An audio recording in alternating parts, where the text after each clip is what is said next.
Sunday nights are Spectrum Sunday nights on Jazz 90.1. Spectrum Sunday nights. I'm up every morning with the sun. Start your evening at 7 with Jim McGrath and the Blues Spectrum, followed by the Soul Jazz Spectrum with Chuck Ankersall at 9. Spectrum Sunday nights.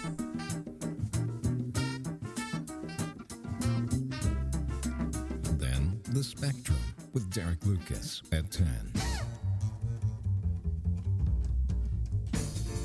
From blues to soul jazz to the spirit of jazz. Join us Sunday nights starting at 7 for Spectrum Sunday nights only on Jazz 90.1. Spectrum Sunday nights. National forests are essential to life, majestic and grand. They clean our air, supply drinking water to millions of Americans, and provide homes to countless wildlife. They fuel our imaginations and inspire us to think big. Now, our national forests need us. Fires and natural disasters destroy millions of trees each year. That's why we're replanting our forests from coast to coast. Visit arborday.org. See how you can help. I'm Andrew Saul, Commissioner of Social Security. Beware of telephone scammers pretending to be government employees. Real Social Security employees will never threaten you. Callers threatening you with arrest or other legal action and demanding money are not from us. If you receive a call like this, hang up, do not provide them with any form of payment or information. Report the call at oig.ssa.gov. You're invited to a party. Come join Jazz 90.1 as we celebrate Mardi Gras on Saturday, February 29th at 6 p.m. at Barnard Restaurant and Party House in Greece. Bill Schmidt and the Blues Masters and Hannah Piquet will perform as we salute New Orleans, the birthplace of jazz. Admission is $35 per person and includes a New Orleans-themed dinner, a cash bar, giveaways, and more. Proceeds benefit Jazz 90.1. Only a limited number of tickets are available, and they're on sale now at jazz901.org or by calling 585-966-5299. Get yours before this event sells out. We hope to see you there. Here's your invitation to join Jazz 90.1 and save. With the Jazz 90.1 member card, you get 2 meals for the price of 1 at restaurants locally and across the nation. Dine at dozens of local restaurants and save money, all while supporting Jazz 90.1. Just use your member card a few times and you'll easily recoup the cost of your membership. Ready to become a member of Jazz 90.1? Call 966-JAZZ, that's 966-5299 today, and become a member of Jazz 90.1. Member-supported Jazz 90.1 proudly welcomes you to America's longest-running computer show, Sound Bytes. Call the show now at 966-JAZZ. That's 966-5299. Toll-free 800-790-0415 or soundbytes.org. Now, alongside Steve Ray and Dave Enright, here's Nick Francesco on member-supported Jazz 90.1. Good afternoon, Mr. and Mrs. American, all the chips in the PC. It is Saturday, the 29th day of February, Anno Domini 2020, and you lucky people, you're listening to Sound Bytes. I'm Nick Francesco. I'm Dave Enright. And I'm Dennis Worster. And it's 7 minutes after the hour. We're going to be bringing you news, views, things to choose, nothing to lose, kick off your shoes, don't get the blues. Here comes the news. First, we should welcome Dennis. Thank you, Dennis. Hey, anytime. Steve Ray, one step ahead of the law, somewhere in the Southwest, hiding out with the Hole in the Head gang. And Dennis has generously stepped in to provide us his knowledge and expertise, which are vast. And, of course, you could leap to the phone. See what I did there? Yeah, I think I did. Good. And give us a call while I read the news. 585-966-JAZZ. That's 966-5299. Toll free 1-800-790-0415. So what is in the news? Well, the not his humor. Clearly not my humor. The coronavirus. Okay. Or as we know it now, COVID-19. Right. Because even the common cold is a coronavirus. Okay. So It really is COVID-19. Excuse me. Electronics manufacturers face weeks of delay in part shipment because of COVID-19, the coronavirus.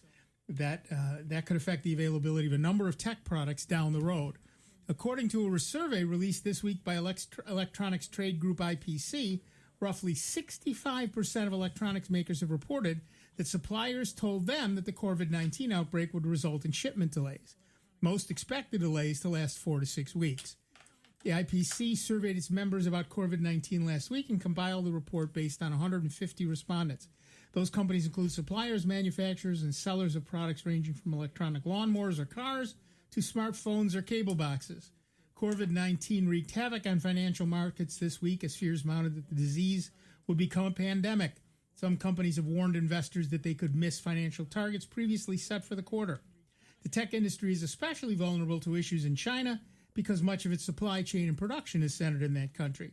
Because of the COVID-19 outbreak, many Chinese factories and suppliers were forced to remain closed longer than expected following the Chinese New Year holiday, and travel restrictions and quarantines for workers have hampered their ability to quickly return to full capacity. Some survey respondents said they're looking for other countries from which to source supplies, but that process can be long and complicated. Apple, for example, told investors last week it will likely miss its revenue projections for the quarter because COVID-19 is causing challenges for making and selling iPhones.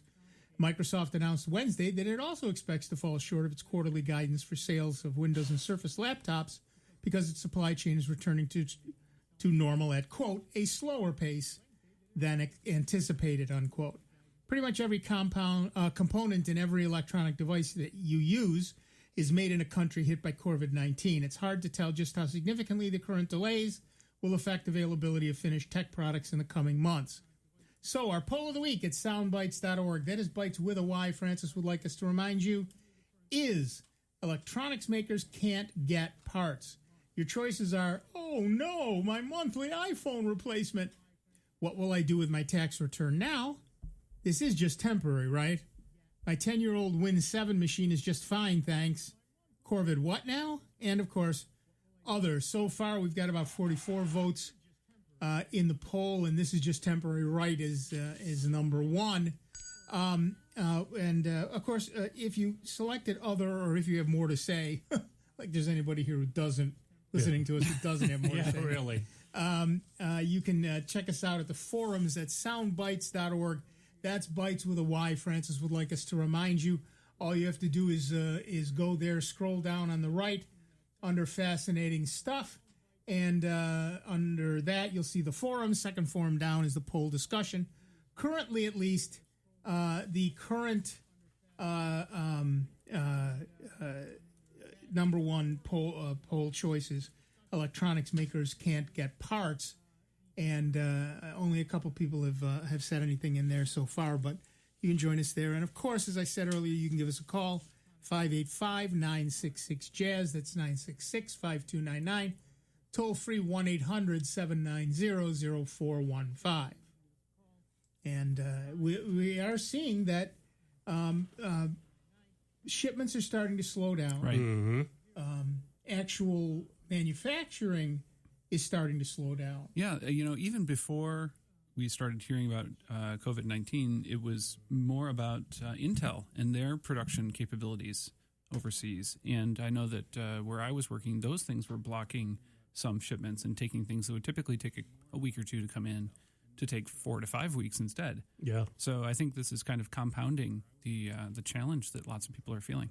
Because this could be months. Yeah, it really is. And it's not just the items we think it is, right? I mean, it's not just tech stuff. Right. It's also, like I said in the news portion, it's everything from lawnmowers to you name it. Sure. Clothing. The clothes on your back. I mean, you can look at most labels nowadays. Everything's made in China. And it says they're made in China. Yep. Some food products and everything else, supplements and everything. Yeah.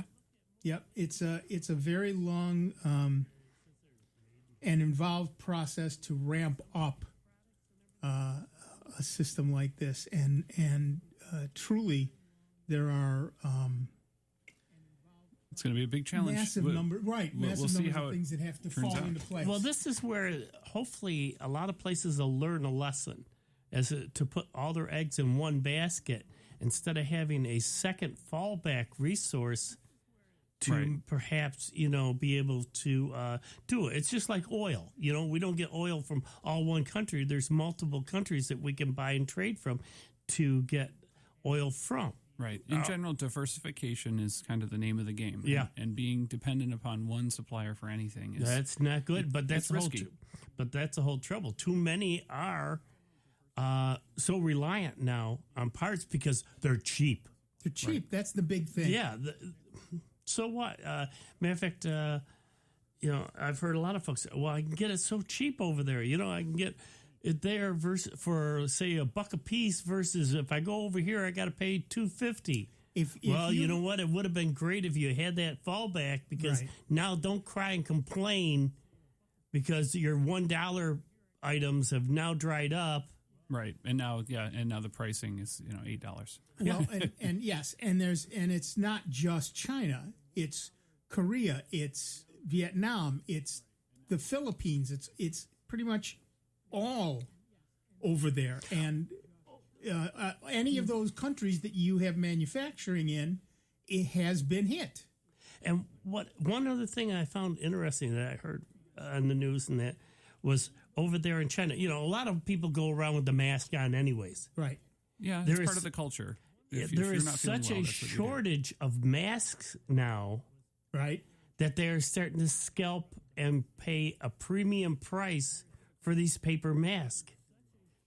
Yep. The companies that are making them are just, charging phenomenal fees, for what used to be pennies a mask. Right. Are now dollars a mask. Yep. It's everywhere, and we're not sure how long this is going to last because although they've been saying it's calming down again, there are constant new outbreaks. Mm-hmm. That's true.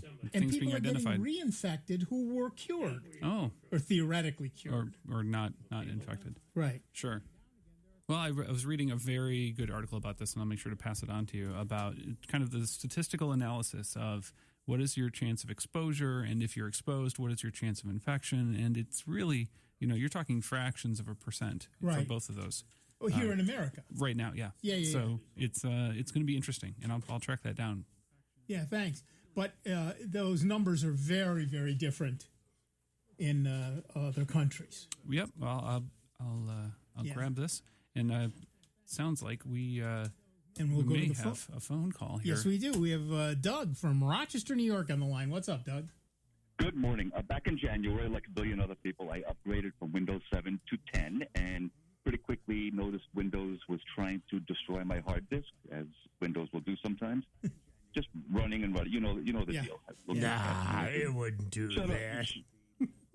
Anyway, showed off a bunch of things as best I could. Anyway, at the same time, I've been popping in a thumb drive with Ubuntu on it, and of course, made the wrong conclusion. I'm like, look, it's not using my hard disk at all. This is great, and that makes sense because it's not running from it. Right. But that leaves the question. Once I install it, if I'm just doing the same stuff I do in Windows, maybe one browser window open in Firefox and a Word document open, does Linux tend to beat up the hard disk less than Windows? Well, I run Linux daily. It is my main operating system. And I almost never see the hard drive light on. Well, that answers my question, I guess. Yeah, it does. It depends a lot on how much memory you have and how much stuff you're doing. So if you've got a standard, say, 4 gig machine with, say, like you said, one Thunderbird open or a browser with Gmail open, and then a document open in LibreOffice or a couple of documents open on Google Drive, that sort of thing. In a 4 gig machine, you shouldn't see any activity whatsoever. Now, I will say what's likely happening on your Windows machine is that one of the things Windows does is it indexes your entire hard drive. when you first install it, so that it can set, and well, it sends all of that information to Bing, so that if you do a search of your hard drive, that actually happens in Bing, and so it is likely that what Windows was doing was that indexing, and that once it was done, it would stop. But under Linux, you can do the same thing, but most people don't. Because most people, honestly, these days don't do a lot of searching of their hard drive. Mm-hmm. So, same with me. I don't. I know where things are. Right. So most people don't. don't. I also noticed it was indexing my external hard drive, which I only use for backups. So there's no reason for it to be indexing that. Is there a way to tell? Is there a way for Windows, Nick, to tell a way for us to tell Windows that ought to be ignored for indexing? Yes, there are ways to set that up, but because nobody knows it's happening to begin with, nobody knows to make it stop. All they know is that my machine is chunking along and not performance is suboptimal. Right now, and it's 4 or 5 years old. This machine, I don't want my hard disk to drive. That leads to another issue, maybe for another phone call. But I may be doing a solid state drive at some point soon, and who knows? And that's what I did on my laptop, by the way. I replaced the spinning drive with a solid state drive that I put Linux on, and it flies. It flies. Yeah, solid state is always a big improvement. We're generally seeing about 5x improvement in terms of responsiveness. And for the price these days, considering how cheap they are, if you're looking at $100 or so just to get the device, and you can generally install it yourself. Yeah. And it's such an improvement that it's an easy recommendation to make. Yeah. And particularly is there a big price jump to enterprise grade versus consumer grade? I was just bouncing through an article about that. If you've got the money, feel free to spend it. But the reality is that no matter what the grade is, they last. The mean time between failure for both spinning drives and solid state drives is 5 years. And what that means is some die out of the box and some last 10 years. Mm-hmm. So, it doesn't. Certainly, the speed that they run at and some of the features that you won't use are important in enterprise drives that are spinning. Right. But when it comes to solid state drives, a drive is a drive, really. Yeah, the enterprise drives tend to have a longer warranty. If you check out the individual specifications for consumer versus enterprise, you'll see that the enterprise ones typically have a warranty that's roughly 2 years longer than the others. Back in the spinning drive days, it was you could buy a hard drive that might have a 3-year warranty, and if you got the fancier model, it might have a 5. But with SSDs, I haven't been following the warranties, but that would be the main difference. So take a look at that, and just again, to make sure you're whether or not they have certain features that wear leveling and things like that. Gotcha. Okay. Great food for thought. Thank you very much, all of you. There you go. Problem. Good luck. Have fun. Thanks for calling, Doug. We're seeing more and more people going to Linux. We're seeing more and more people going to solid state drives. Yeah. And it makes a lot of sense. Again, if you're depending on what you're doing, right? Once you've loaded the things you're doing, your hard drive isn't working at all. Right. Once everything's in RAM, assuming you've got a fair amount of RAM, a sufficient amount of RAM. Then, right. And on Linux, that's 4 gig. Right. 8 is of course better. Sure. 16 is optimal. Right. The other thing to keep in mind if you are switching to an SSD is that one thing that bit me yesterday, I was getting ready to upgrade an iMac that came with an SSD, but it wasn't as big as the one that I would really like to have inside. Sure. So I took the iMac apart, which in these days means you use a special tool that looks like a tiny little pizza cutter, and you wedge it between the glass and the aluminum, and you carefully work your way around the outside edge, and you peel apart this machine that was literally glued together with double-sided tape. Because screw heads don't look so great in a photo shoot, and what you see is that the connection between the SSD and the computer itself is different than you might expect. So in the old days, you would have an SSD that was kind of the shape of a 2.5-inch laptop hard drive, and it would have a typical SATA connector on it. And these days, it's more common for devices to be using a much thinner, much smaller, much more power efficient device called an NVMe. or M.2 type of connector, and those are completely incompatible with each other. I imagine there's probably an adapter or two, but I spent half an hour taking this apart. That adapter in the inside. Well, that's just it. Yeah. It's as thin as Apple is making things. There may or may not be enough space to do that. So I was in for a surprise yesterday when I took a machine apart, and now I'm going to work through how to either find an adapter or to order a correct drive that will be fully compatible. Nice. All right, back to the phones. Our next caller is Ray from Louisiana. Ray. Gentlemen, how's your day today? Peachy, where in Louisiana are you calling from? Town called Metairie. Okay. Yeah. Right on the shore of Lake Pontchartrain. I see. Okay. Now, it's Mardi Gras time down there, isn't it? They got done with it this past week. It's Okay. over and done with. Oh, that's right. Okay. So it's tough for us Yankees to keep track of that. I posted this question on the forums. I got an issue with LibreOffice and my Mac that's running Catalina. Okay. When I go, say, into a spreadsheet with the ODS format and I save it, it saves fine. It's a little slow. When I do the save as to put it to like XLS, LibreOffice crashes. And then it says, okay, we'll restore the original document, and restore the original document. Okay. I've even gone on, searched even on the LibreOffice site, and I'm seeing that this is kind of a ongoing issue between the operating system and LibreOffice. I'm just trying to figure if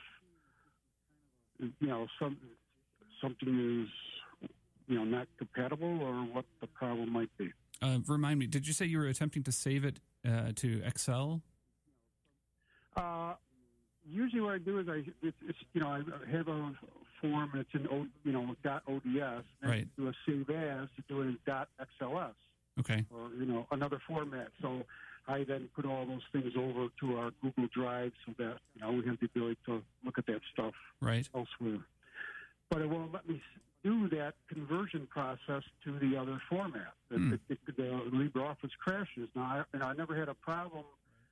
We replaced the hard drive in the Mac, and they put Catalina on it. So I'm just wondering if there's a compatibility issue with the two items.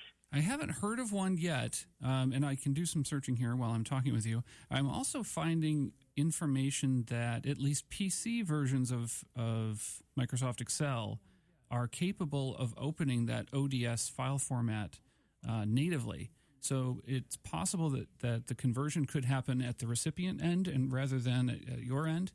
And again, that depends entirely upon where it's headed and who might be opening it and what their capabilities are and what their skill level is. But that could be an alternate idea. There's also the fact that if you are indeed pushing these up to Google Drive, then Google Drive can do a conversion to its own format. That has two benefits.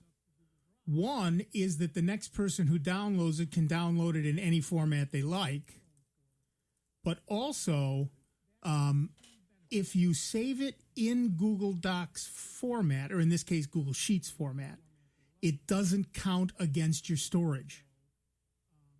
Okay. So, for example, I've only got 19 gig of storage, and I've got some 50, 60,000 documents up there, and I've only used 2 gig of my storage because I saved them in Google's own format, most of them in Google's own format, and it doesn't count against my quota. Now, to get back to your original question, you mentioned that you were saving things in XLS and that you were trying to save something in a different format previously that was successful. What was the one that worked properly? Well, any of the LibreOffice programs, you start something in their own version, be it, ODT, ODS, whatever. Right. And then we would do a save as and put it to either .doc or .xls. That way, if we wanted to send it to someone, they could always open up, one of those normal formats. And then I just store all those 3 formats over on Google Drive because sometimes I want to look at it, using my phone or something and go on Google Drive and look at it that way. Are you using the spreadsheet to organize things, or are you doing actual calculations with formulas? Actually, some of my spreadsheets do have formulas in them. Okay. Simple things like add up these columns. Sure. I do them for data keeping. Ray, Maybe a CSV export could be working as an alternative. It could be, but let me suggest one thing, Ray. In the LibreOffice preferences, and I don't have a LibreOffice in front of me because I'm on a Chromebook, but somewhere in the LibreOffice preferences is an open and save dialogues preference. And one of the choices is use LibreOffice dialogues box, and that should be checked. So instead of using the Catalina save and open box dialogues. Oh, yeah, the native system one. You use the ones that are built into LibreOffice. That seems to be working for many people.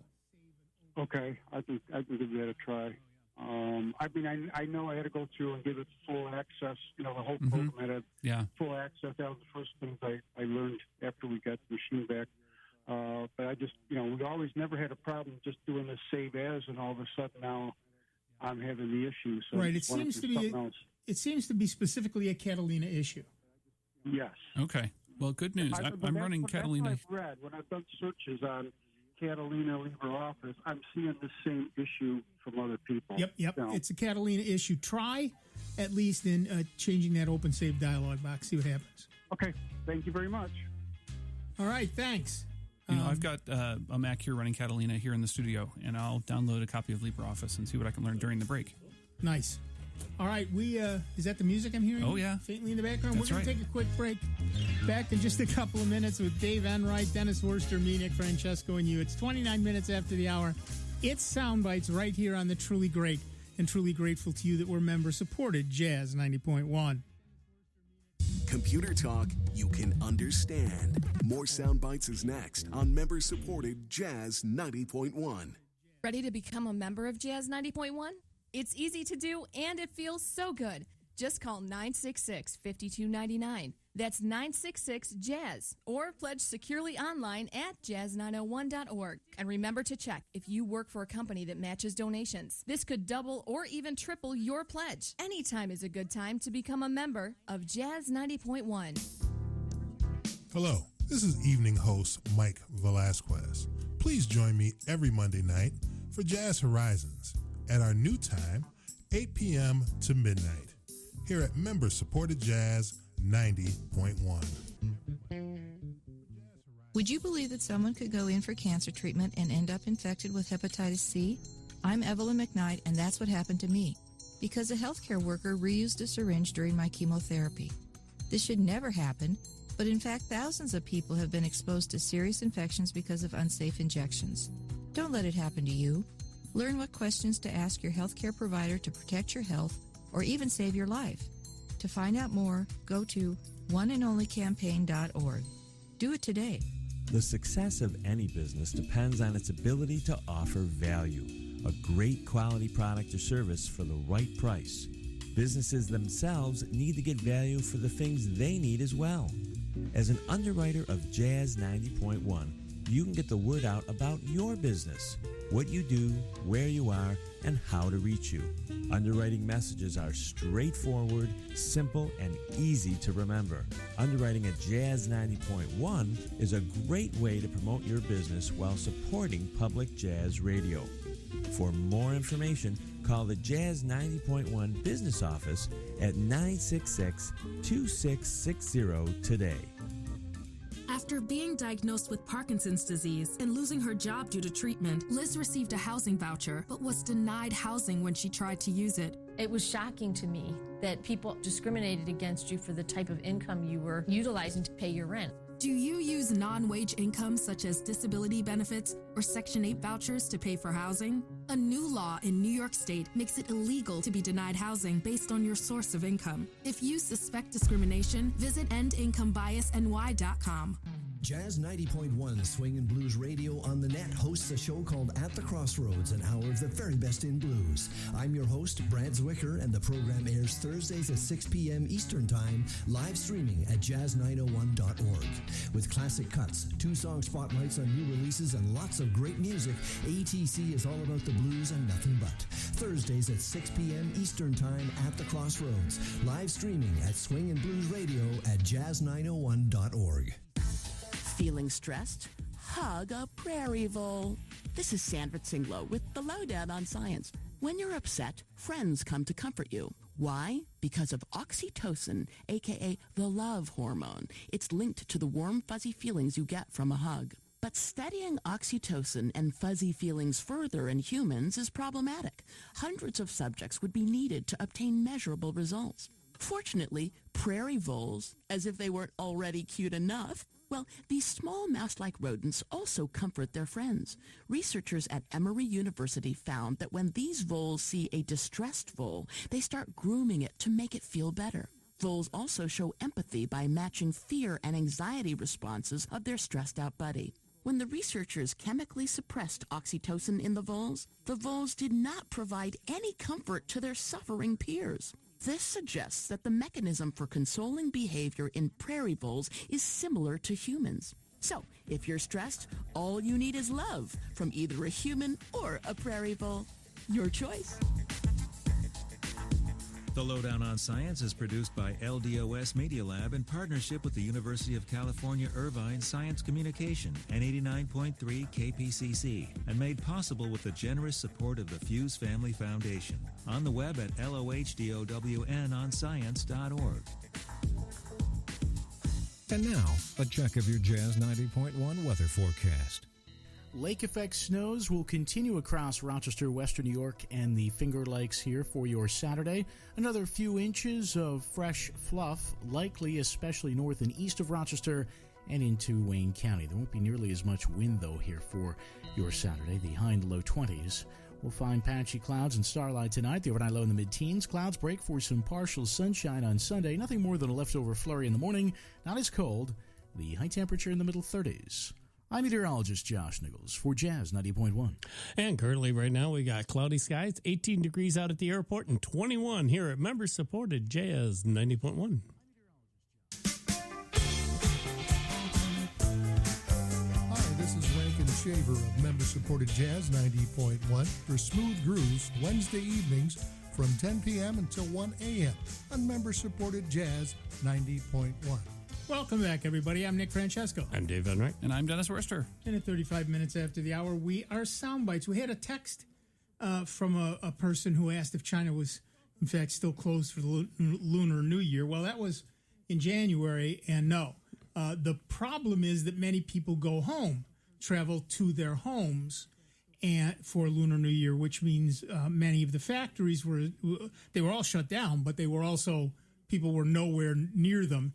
And then, of course, when the COVID-19 hit, they had a travel ban, so people couldn't get back from Lunar New Year. And the travel ban is slowly being lifted in various parts of the country one by one, but COVID-19 is still hitting an awful lot of people there, and it's a problem that has not been resolved. But Lunar New Year, the festival, has been over for quite a while. It's the travel ban that caught many people out of their area. Yeah, because right now in China, they got to get a handle on that because so many hundreds of thousands of people are potentially at risk from just, like the plague, just going through and wiping people out, Well, it is a plague, and the problem is they've got a billion people in there, and they're crowded. Yeah, and it's very hard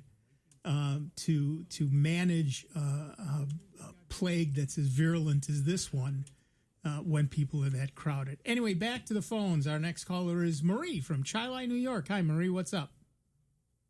We are attending the Mardi Gras party at Jazz 90.1 tonight. Good for you. Yeah. So, and I've got my boyfriend Dennis on the other line listening in because once you start talking, I may lose you completely.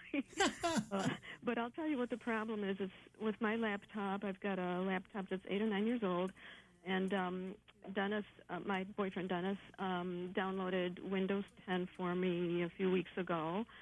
And since then, once in a while I get a message that says your PC ran into a problem and needs to restart, and it just shuts down and I lose everything I'm doing. Like if I'm in the middle of an email, it just goes away. And then it says OneDrive isn't signed in. And then I get another message, but I don't know if we need to do this one at a time or not. Well, okay, let's start with the big problem. A 9-year-old laptop running Windows 10. Yeah. Probably not optimum. The reality is that Windows 10 was designed for much newer hardware.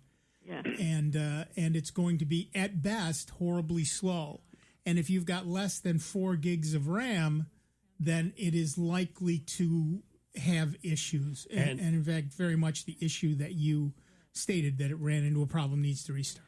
And one was on the recommended list. I mean, a lot of them will sit there and say, yeah, it'll run. Well, yeah, I can also walk to Buffalo. Right. It won't your shoes will let you. Yeah.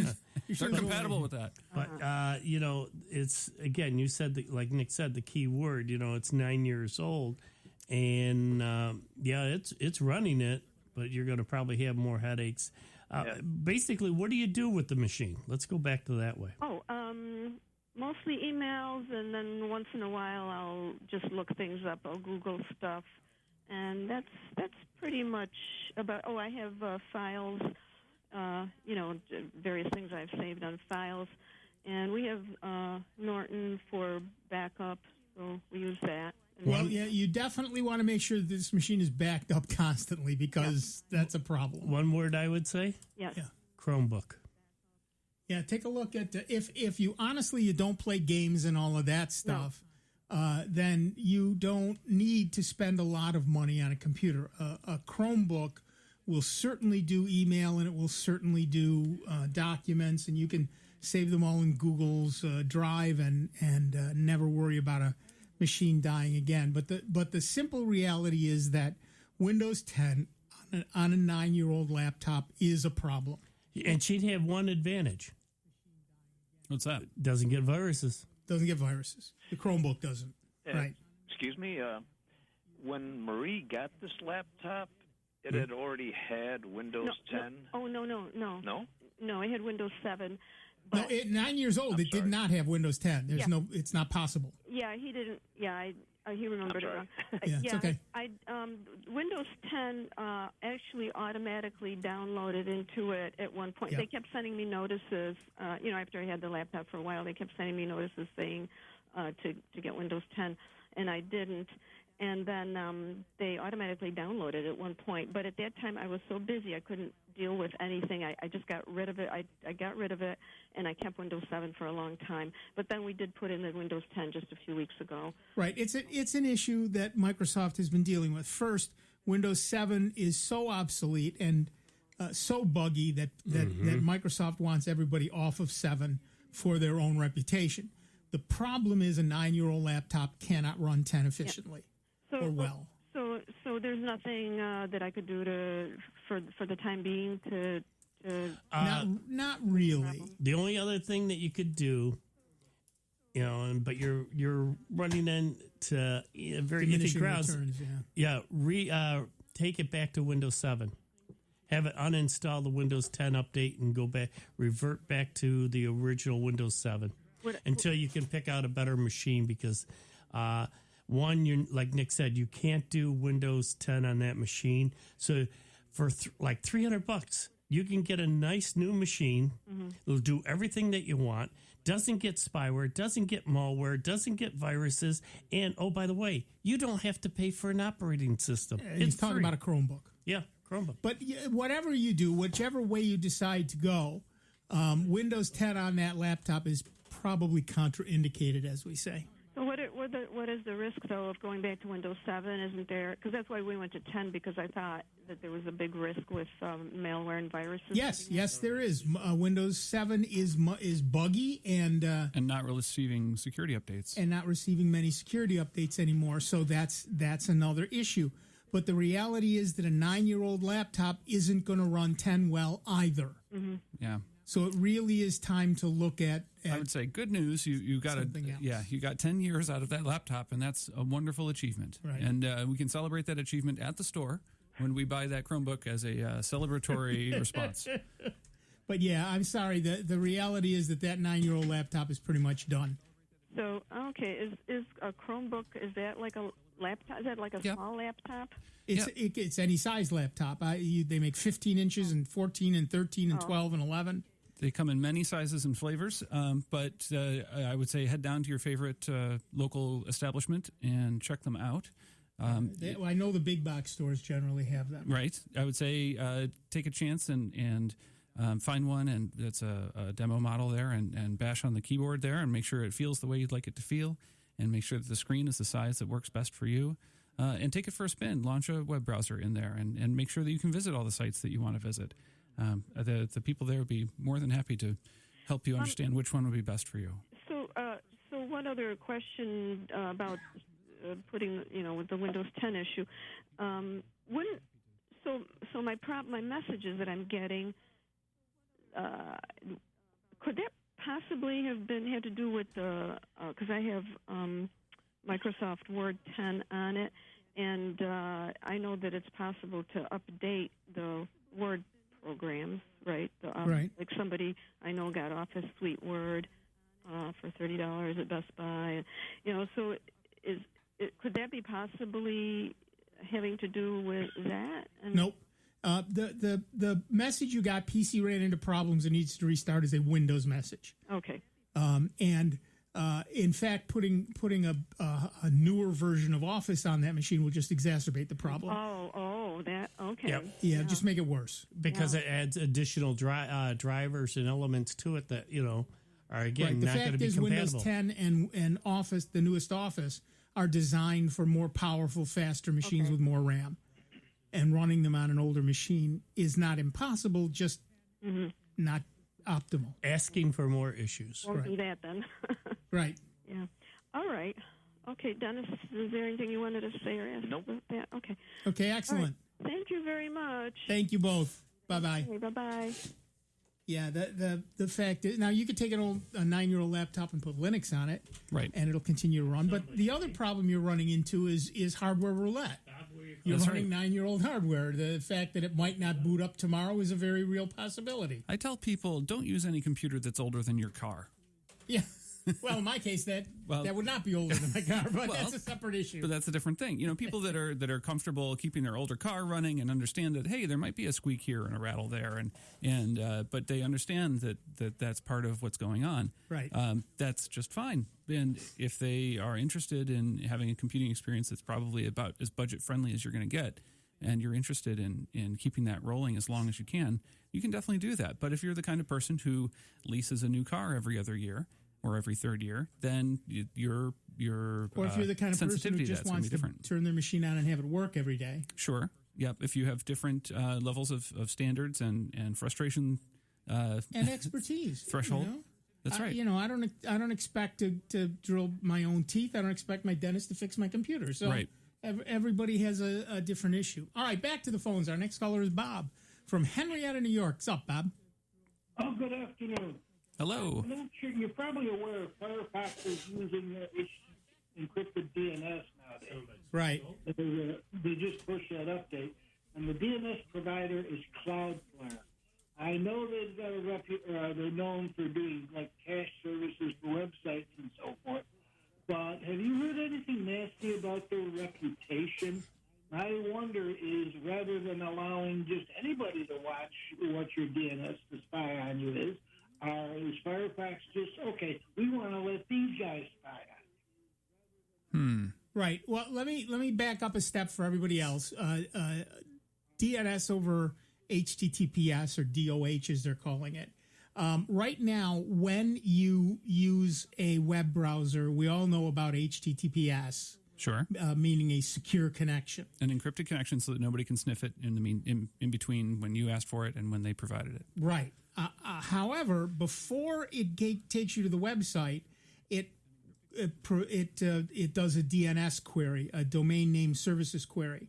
See, the internet doesn't run on names, it runs on numbers. So if you say, I want to go to google.com, it's got to go to 8.8.4.10 or whatever the number is. Right. But it doesn't know that. It has to query a server to say, where is google.com? And that query comes back and says, oh, that's at 8.8.4.10 or whatever. Yeah, it's a lot like the old school phone book, you might remember. Exactly. So That query, that DNS query, is not encrypted.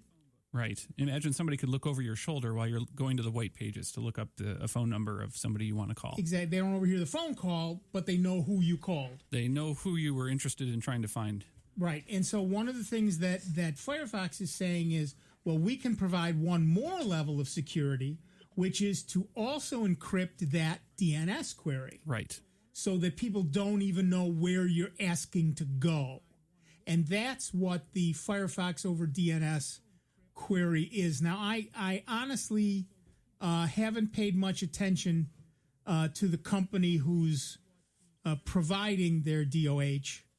Honestly, yeah, and what their reputation might be. It's Cloudflare. They're pretty. They use two actually, Cloudflare and NextDNS. Okay, they are both trusted resolvers. I've heard of both of them, but I don't remember hearing anything nefarious about either of them. Right. They are both trusted resolvers, which basically means that they have been vetted by multiple agencies and departments to say, yes. And Firefox in general, Mozilla and Firefox in general have always been more security focused than the big G or any of the other or Microsoft or other anybody providers. Else who provides it, right? You know, Google is essentially the largest advertising company on the planet, so they're very interested in doing what they can. Bob, are you on a speakerphone? Oh yeah, I'm sorry. Yep, help us out. Help us out here, will you? You're much easier to hear when you're not on the speaker. Yeah, I'm sorry. That's so much better. Okay. Thank you. There you go. Thanks. No, it doesn't bother me. I've already turned it off because I run my own DNS server for my network. It's basically a Linux box. It's got a full-fledged DNS server in it. Sure. So we're going to have a hard time spying on that. Okay. But I was just wondering if this is just Firefox's way of saying, well, we'd rather have these guys spy on you. You know what I mean? Right. I know there's text in Firefox settings. This provider, we've got agreements and so forth where they don't do anything nasty, but an agreement is worth what it's printed on, nothing. Yeah, Microsoft in their wiki does have a DOH resolver policy, which is pretty nice, and they have determined that both Cloudflare and NextDNS meet their requirements. So as of this point, we have not heard anything bad about either of those companies in terms of DNS resolution. Do you happen to know offhand if they do DNS redirect? I don't. I've not really looked into either company much at all. You're thinking about doing that, aren't you? Well, that's why I started. That's why I just chose to run my own DNS server 5 or 6 years ago. Sure. 'Cause I'm not going to put up with advertising instead of DNS results. Sure. No, I get it. I absolutely get it. But yeah, you haven't heard anything nasty about Cloudflare? No, I've heard nothing nasty about either Cloudflare or NextDNS, and they use and Mozilla uses both. So, but yeah, I haven't heard anything bad about either. And for everybody else, what Bob is talking about in terms of using his DNS to prevent ads, when you request something and when it comes into your own router, you can block certain IP addresses that are known to serve ads. That's the way ad blockers work inside the browser that too. What I was talking about. Well, I know, but I'm saying that's one of the things that you can do with that. Yeah. And then there are others, but that's a little complex for this. If you ever noticed, you do a search sometimes, or if you try to go to an address and you fat finger it, you get a list of search suggestions, which are in reality paid advertising. Right, that's exactly right, and you can avoid many of those. Right. No, I absolutely get it. But yeah, so far at least we don't know anything bad about either Cloudflare or NextDNS. Okay. Okie doke. All right, thank you. Have a Thanks, good day. Bob. You too. Yeah, people are getting more and more security conscious. That's a good thing. Yeah. And Firefox is let's be honest, cashing in on that a little bit. But also they are a security conscious firm of their own. So we're very pleased to see that they're doing that. We'd like to see others do it as well, but that's unlikely because, as Dennis said, there's more money to be made. Right. Doing the opposite. Right. I do have some real-time follow-up. I did get LibreOffice installed. I took a look at the spreadsheet. When I was saving a couple of columns of information in the native format to my computer, Catalina did throw up a message that said, hey, is it okay if we save things to your desktop from this application? I said, sure. When I saved things that were just plain text, no problem. That saved just fine. The moment I added a rudimentary formula where I just summed a list of numbers and then attempted to save, it did have trouble in the Excel export of that. Now try turning on save in the LibreOffice format. Right. I did turn on the use the dialogues, and I'm attempting to do a save as in a different document, not one that was potentially corrupted by that. Try saving it in your documents folder, not on your desktop. Okay, I can work on that next, and we'll keep going. In the meantime, we'll talk to Mark from Greece, New York. What's up, Mark? Hey, how you doing? Good. How are you? I'm okay. Got a question for you. Yeah. I recently last summer I upgraded my older computer with an SSD, and it's working wonderful. And even though I wasn't using it very much, so I decided to bring it upstairs and connect it to the network up here and use it on the TV, which is working wonderful. It's but I'm trying to share documents, and I'm able to share documents and stuff across the computers, but when I go to share media, it doesn't want to find it, and I went to turn on what they said I need to turn on, which is this, in services, this, if I'm correct, this Windows Media Player network sharing service. And when I go to turn it on, it's in automatic, but I go to start it because it's not running, and I get an error, 1068, the dependency service or group failure to start. What version of Windows are you running? 10. Oh, yeah. And I get it on my laptop and on, which is very new, and on my 3-year-old computer up here in the living room, that it's in the other side of the room, and then it works fine on the old gateway where that I upgraded the hard drive. And is it running also Windows 10? Also running Windows 10. All three. So I know that Windows 10 has been having a problem with the Windows Media Server.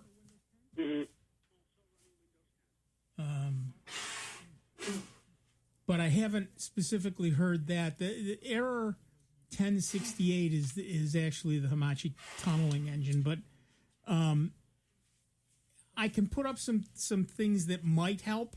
Okay. But they, again, may not, because Windows Media Server is, deprecated. Right. Now. So getting things to and from it is not really supported by Microsoft anymore. Sometimes it works, sometimes it doesn't, and if it works for you, God bless you, and if it doesn't, Microsoft isn't going to help. Yeah, it's working on the one computer. Right. But that's not the one I needed on also. I needed on the secondary. But anyways, now hold on a second. Hold on a second. Before you move on, yeah. Instead of using the Windows Media Server, you can just try saving it somewhere and then loading it down by hand. Okay. As opposed to serving it from the Windows Media Server. Okay. That may work better. Okay. All right. I'll try that. Yeah. Second thing I just wanted to say to you is if you get a little bit of time, which I know you don't have, but if you find it, there's a gentleman on YouTube that did a neat trick. He took an old laptop, say 4 or 5 years old, and it had some issues. He took the motherboard out of it, and he converted it with a monitor and mounted it onto the monitor and made an all-in-one. Oh, yeah, I've seen that. It was the neatest thing I ever saw. Not that I have the woodworking skills to do what he did to modify the back, but it was amazing. Right. People are doing that now with Raspberry Pis. Oh, yeah. Just sticking them on the back of a monitor. And well, I showed you the case that I built, that I put the Raspberry Pi in. Matter of fact, it was a Pi Zero in this little box that I built. Yep. And Dave then, does have the woodworking skills to do and this, then so we hate him. put it on a 4-inch screen. Yep. Next on screen, and it's great. Yep. Yeah, I mean, it was neat. I mean, he took a 20-inch monitor and he mounted this motherboard on there, and he got the audio to work properly. He got speakers from an old TV with a subwoofer and integrated audio. I couldn't believe what he did. Nice stuff. It was phenomenal. What a neat trick. Yeah, sounds great. Yeah. All right, well, thank you. I'll be looking for some of those hints, and I'll try what you said also. Thanks, Mark. Thank you. Yeah, we're finding more and more people picking up old monitors, connecting them to something like a Raspberry Pi. Right. If they're new enough old monitors, they have HDMI, and it's easy. Yeah. Otherwise, you need a converter for whatever else. Yep. The other thing is that many monitors now have a bolt pattern on the back called a VESA bolt pattern that allows you to put a bracket on it or do other things that gets your small form factor PC up off your desk and hidden behind the monitor. And it's a great way to make an all-in-one and have it take up a lot less desk space, and you can hide a lot of the cabling too. Yep, it's a very cool thing. To be able to use that old monitor. Look, you've got a monitor sitting around. You know you have. Yep, I know I do. $35 for a Raspberry Pi, and you're on your way, and it all works. All right, this music tells me that we're done for the first hour. Wow, that was fast. It flew. Time flies when you're having fun. That's right. Also when you're doing radio. That too. But don't go away. We're not done yet. We've got a whole nother hour of this nonsense coming along. With Dave Enright, with Dennis Worster, with me, Nick Francesco, and with you. It is 59 minutes after the hour. We are the longest-running computer show in the known universe. That's right, it's Soundbites, right here on the Truly Great, and truly grateful to you that we are member-supported Jazz 90.1. Take a quick bio break. I know I will, and then we'll be back with a whole nother hour of Soundbites.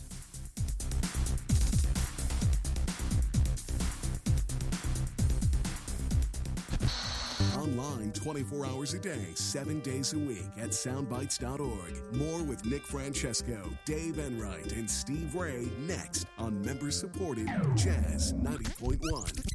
WGMC Gras Rochester. A public service of the Gras Central School District. Jazz 90.1. On Instagram at WGMC Jazz 901.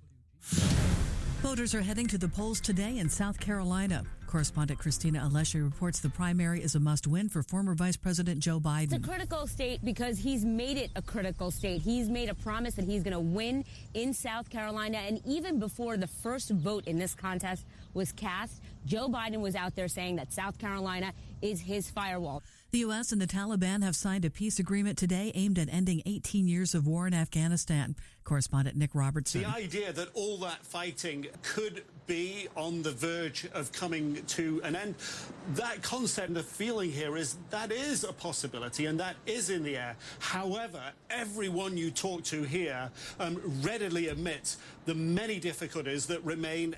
President Trump will hold a press conference at the White House to discuss the coronavirus with more than 85,000 cases globally. I'm Ann Cates.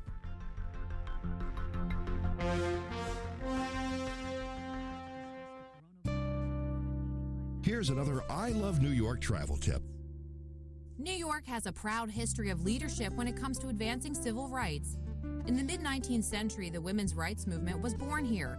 March provides a great opportunity to celebrate that legacy with Women's History Month. In Seneca Falls, see where that movement began at the Women's Rights National Historic Park. In Hyde Park, take a guided tour of Eleanor Roosevelt's modest home, Valkill, and explore the life of the First Lady of the world who championed human rights. And learn how Lucille Ball became the first female head of a major Hollywood studio at the Lucy Desi Center for Comedy in Jamestown. To find out more about these and other women's rights history locations, visit iloveny.com or dial 1-800-CALL-NYS. That's 1-800-CALL-New York State. Find what you love in New York State. Here's that song again. Here's that song again. For the 100th time today. Here's that song again. It's gonna be stuck in your head all day. Here's that song again. It will make you cray, cray. You love love your kids enough to watch that TV show a bajillion times. Love them enough to make sure they're in the right car seat for their age and size. Show them you love them. Keep them safe. Visit nhtsa.gov/the-right-seat. Brought to you by the National Highway Traffic Safety Administration and the Ad Council. There are so many reasons to support Jazz 90.1, but there's a benefit of membership that you won't want to miss out on. The Jazz 90.1 member card, which offers 2-for-1 dining discounts and other savings opportunities across our area. The savings add up with the Jazz 90.1 member card, so get yours today by making a contribution of $90.10 or more. Call 966-JAZZ, that's 966-5299, and start saving with your member card today. After being diagnosed with Parkinson's disease and losing her job due to treatment, Liz received a housing voucher but was denied housing when she tried to use it. It was shocking to me that people discriminated against you for the type of income you were utilizing to pay your rent. Do you use non-wage income such as disability benefits or Section 8 vouchers to pay for housing? A new law in New York State makes it illegal to be denied housing based on your source of income. If you suspect discrimination, visit endincomebiasny.com. There's lots of new stuff in the next edition of At the Crossroads, your weekly hour of blues and features. Check out Arsen Shomakov, Bywater Call, Australia's Jade McRae, Richard Ray Farrell, and Andrew Jr. Boy Jones and Kerry LePie Jones. It's back to 1927 for the classic cut from Blind Willie McTell. The soulful Betty Fox Band is in the spotlight. Catch At the Crossroad every Thursday at 6 p.m. on Jazz 90.1 Swing and Blues Radio online. So I have a mouse. No big deal. Actually, mice contaminate food and spread disease. Bed bugs? In my suitcase? No, our hotel was spotless. Actually, bed bugs like any place there's people and cause itchy red welts. So I saw a cockroach. Okay, 3. It's no emergency. Actually, cockroaches can trigger asthma and spread disease. Household pests are a health threat. Learn how to protect your family at pestworld.org. A public service message from the National Pest Management Association and the CDC. You're invited to a party. Come join Jazz 90.1 as we celebrate Mardi Gras on Saturday, February 29th at 6 p.m. at Barnard Restaurant and Party House in Greece. Bill Schmidt and the Blues Masters and Hannah Piquet will perform as we salute New Orleans, the birthplace of jazz. Admission is $35 per person and includes a New Orleans-themed dinner, a cash bar, giveaways, and more. Proceeds benefit Jazz 90.1.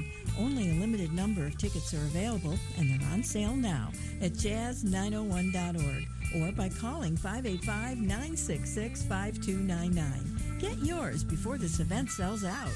We hope to see you there. Official WGMC contest rules are available online at www.jazz901.org.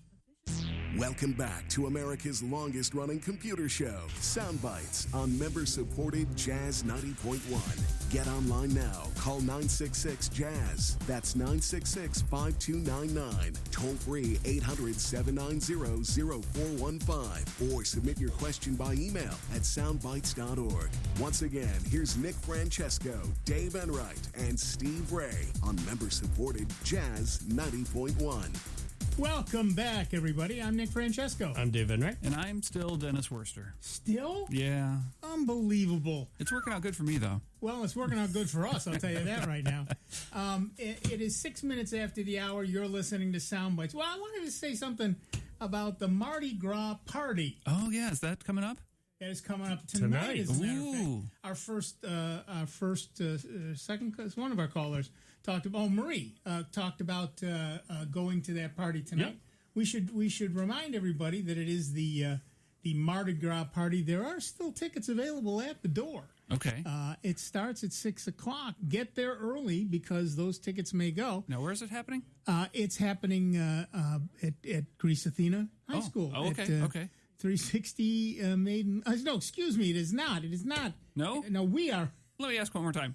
All right, take two. Take two. Hey, We'll fix it in post. Where's this happening? Good thing to ask. Thank you for asking that. It starts at 6 o'clock at Barnard Restaurant and Party House. Okay. At 360 Maiden Avenue. Okay. Maiden Lane in Rochester, New York. I can't get Take this right. three. It saved my life.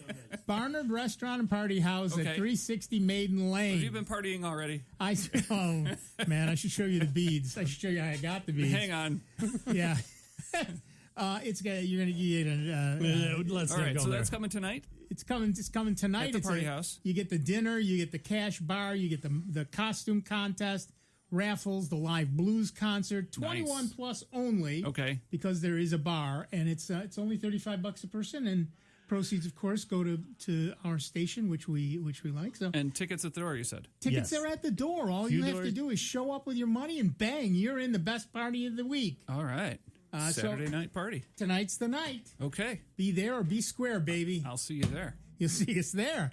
That's absolutely right. So grab your tickets, grab your best friend, and come down and get your tickets and come to the Jazz Festival. I think the Jazz Mardi Gras evening. I think you'll love it. I think you'll have a great time. It's always a good time, and I heard the food is phenomenal. The food is phenomenal. The people, the music is going to be great.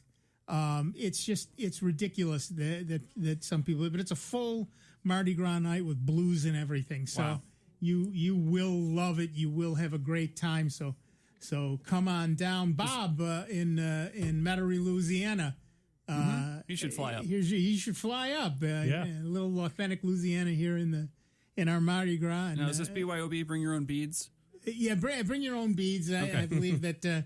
I don't know if there will be beads there. Okay. I apologize. Well, bring some for you and some for a friend. Yeah, exactly. And well, that sounds like a great time. And while you get yourself ready, we'll talk to Ed from Canandaigua, New York. Hi, Ed. What's up? Hey, guys. I got a problem with Thunderbird, and I think it came on about the time that Spectrum and Roadrunner were trying to decide who was going to handle the email. All right. What happened with Thunderbird? Yeah, but now Thunderbird doesn't allow me to use a password anymore. I can't ask to redo my password or anything. It's just I'm locked out.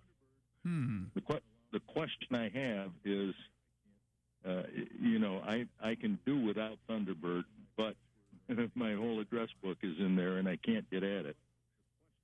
Can you tell me what file the address book is, or give me an idea who I can contact? I've tried to contact Mozilla. Yeah, that pretty much doesn't work. That doesn't pan out. So it sounds like you're trying to launch Thunderbird and get to your mail and get to your contacts, but you're not able to get them to come up on the screen. Do I have that right? Well, the screen will come up, but then it asks for a password, Okay. my username and password. Uh-huh. And the password that I use, they don't recognize it, and so it locks the screen.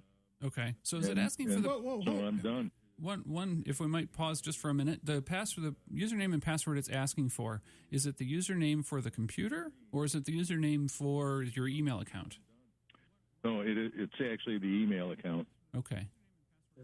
Thunderbird doesn't lock your whole screen. You mean it locks Thunderbird?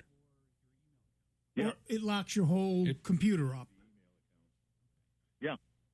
Which? That wasn't a yes or no question. You said that you start up Thunderbird, it asks for a username and password for your email account, and even though you've attempted to put that in, it's not accepting that input. No, it rejects anything I put in there. Okay. And then you say it locks the whole computer or just Thunderbird itself? Well, just Thunderbird. I can see the Thunderbird screen, and I can see the last emails that were downloaded back when, but I can't do anything with it. Well, it sounds like the next thing to do is to make contact with Spectrum and let them know that you're interested in changing your password. But they wouldn't have any control on Thunderbird. Yeah, but that's not where the issue should be coming. Yep. So I think it's that Thunderbird is attempting to make a connection back to the email provider, and it's probably failing. And what happens is Thunderbird, unfortunately, like all email programs, is dumb. It doesn't know specifically what the problem is. It just knows that the connection couldn't be made and was not successful. So it presumes that the problem was that they didn't know what the password was.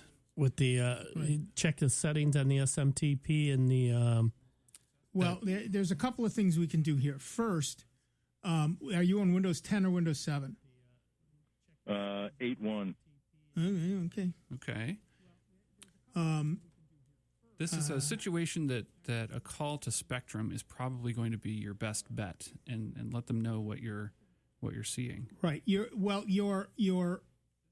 address book. Let's solve one problem at a time. The address book that you're looking for is in your profile, and I'm just looking up where in Windows 8.1 where that is. Okay, so it's in your C drive. That's your main hard drive. Right. In the users folder, there is a folder with your username. Yeah. Then a folder called app data, APPDATA, app data. Then roaming, then Thunderbird, then profiles, and then the name of your profile. But the name of your profile is a random number, so you may have to look in several places. If you only have one email address configured with Thunderbird, chances are good it should be easier to find. It may be just a single folder in there that has a somewhat random-looking name. Right. And under that, you will find the address book among many other things. Wow. So, all right, I've got C users, and then your username. Your username. My username, then app data, then what comes after that? Roaming, as in... Pardon? Roaming, as in I'm either standing still or I'm roaming around. Roaming. Gotcha. ROAM. ING. Right. Yep. Then Thunderbird. Okay. Then profiles. And then the profile name, whatever it happens to be. And it'll be numbers. Right. And inside that will be one of the files that you're looking for. Right. Well, will be an address book among a number of other things. 10 levels deep. Right. It's very organized. Yeah, well, I did talk to Spectrum as soon as this happened. And Spectrum, I've talked to everybody at Spectrum, and they all tell me, we don't have anything to do with your passwords on your mail program. Oh, yeah? You know, you'll have to go talk to Mozilla. Well, I go to Mozilla, write back and forth with them. Could never get anybody on the phone. Okay. But I'm going to ask one more question, if it's okay. Is the email address that we're talking about one that Time Warner or Spectrum is responsible for giving you? It's a Roadrunner. Okay. Yeah, then they are responsible for regardless of what they want you to think. Password. They are indeed responsible for that. Frankly, if it were a Yahoo address or something else, then no. But if it's a Roadrunner address, it's theirs. But at any rate, but Roadrunner doesn't exist anymore. That belongs to Spectrum. Right. And so what you might need to do is to change your account settings, and they can certainly help you with that. That's their job. In terms of setting up Thunderbird with their proper account settings. But if what you're looking for is your address book, we've given you the path to get to it. Well, I don't know. They don't seem to think they have any responsibility with it, and they want me to use their webmail, and I got to tell you, I've seen snails and worms faster than that thing. Yeah. Well, of course they want you to use that because then they don't have to actually help you. I don't mean to be rude about it, but no, it's not. It's not you. It's the situation that they put you in. Unfortunately, right. Okay. Well, I tried making a new. A new account on Thunderbird for that particular address, but of course it won't take it because it already has the right mail.